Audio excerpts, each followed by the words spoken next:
homicide suspect from a case back in 2018, now behind bars.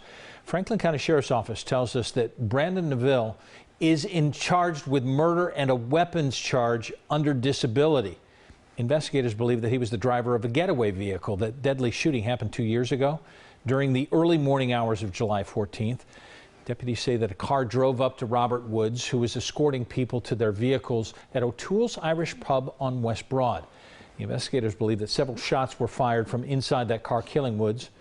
Neville is one of the two suspects in the case. Investigators say the other killed himself. Tonight, investigators are also looking into the shooting death of a 12-year-old girl. Police tell us her neighbor was handling a gun in his apartment on Brook Boulevard.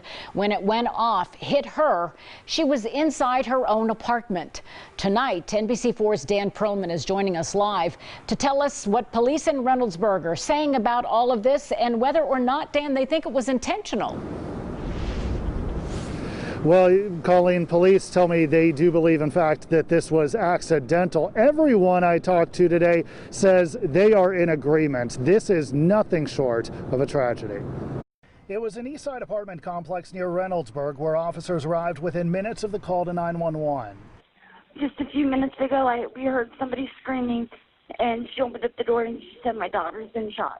Police telling us the girl who was shot, Lydia Guide. She was pronounced dead at the hospital. Her neighbor, Eric Carpenter, is now charged with reckless homicide. Investigators, along with the prosecutor in Fairfield County where this happened, telling me Carpenter was handling a rifle in his own home when that single shot was fired. And the bullet traveled through his wall, across a breezeway and into an adjoining or adjacent apartment where it struck and tragically killed a 12-year-old girl. I could not imagine the fact that I would be sitting in my home where I feel most safe and secure and know that because of a reckless act that I could potentially lose my kids is something I can't even imagine. And with that, Sergeant James Fuqua says this should serve as a reminder to always be careful handling guns, something for which those well-rounded in firearms safety agree.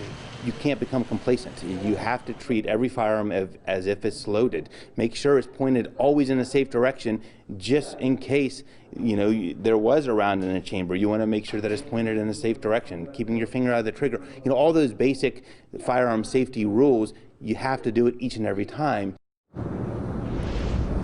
Things to certainly keep in mind. As for Carpenter, he is due in court tomorrow. Local for you in Columbus, Dan Perlman, NBC4.